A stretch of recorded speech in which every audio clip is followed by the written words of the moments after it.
May hapon din no sa tong mga followers niya. Katungutan na kung unsay setup sa to ang lechonan diri. Ipakita na ko karon unsay akong ipanggamit nga para ma-set up na to ato ang lechonan. Shout out din no kay Idol John Danao Diasis. Dol, tanawa ni Dol. Pasensyahin ninyo ha, medyo abog yun ni siya kay gikan pa may kaluto. Mo ni gigamit na to nga kuan, induction motor, 1 horsepower. Tas kuan, 60 ang iyang ratio sa iyang speed reducer. Ay gamitan na to diri og 2 inches mo siguro ni ang pulley. 5 inches ang pulley sa iyang reducer. Ito na side. Ano ito reducer? Pwede naman mo gamit og kuan, 1 horsepower or 2 horsepower. Reducer niya, pwede ra sa gamit mo reducer nga 80 or 60. Okay, kamo na bahala kung say speed inyong gusto. Basta nindot yun na speed reducer. Mani yung tuyok niya.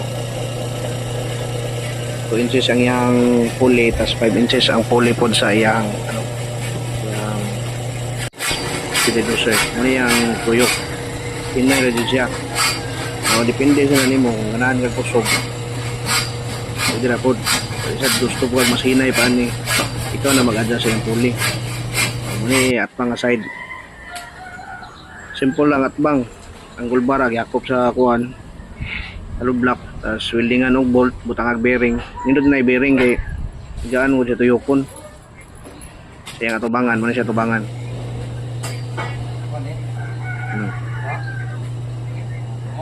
Ya kani nga side pod diri, butangan na to og kilo block. Ipamasinsyap na tong bearing sprocket nga 15 ang ipon. Kapit ko pala si Misha naman yung tuyok. Meron dito na siya. Ulodan ni siya o kuan. 12. Gamay ra niya ito ang lechonan. Ano siya pilo black.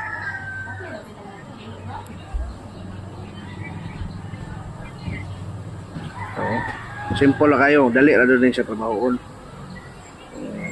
Kamo mag-practice mo. Pwede rin na inaniyo ninyo. Mano siya 1 horsepower na motor. Ang iyang speed reducer gibutangan na to sprocket pod ng 15. Ang iyang sprocket pod aning sa tubo is 15 nga po. Nigamit ang tubo nga 1 1/2 or 38 by 1.5. Okay na kayo, pwede naman makalitsyon.